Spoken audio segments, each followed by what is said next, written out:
Point অঞ্চলে বল করেছিল, কিন্তু শুরুতে তাড়ানোর আগে একটি মাত্র রান করে 4 রানে উড়ে আসছে পুরা। এখন পর্যন্ত কোনো 4-এর বার আমরা দেখি নাই।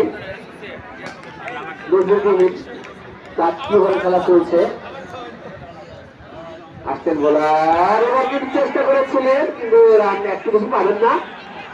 অলরেডি বোলার সুন্দর সুন্দর ফিল্ডিং, 9 নম্বর জাতীয় প্লেয়ার ফিল্ডিং করে। এখন পর্যন্ত কোনো ওভারগ্রাউন্ডার বা বাউন্ডারি হয়নি, এটা টি-20-র সাথে একদমই যায় না।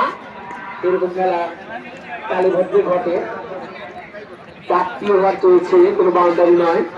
চেষ্টা করছেন ব্যাটসম্যানটা, হয়তো যে কোনো সময় বাউন্ডারি ওভার বাউন্ডারি শুরু হয়ে যাবে। চেষ্টা করছেন। পঞ্চম ওভারে খেলা চলছে নাকি? শুরু হবে পঞ্চম ওভারের খেলা, কিন্তু এখন পর্যন্ত আমরা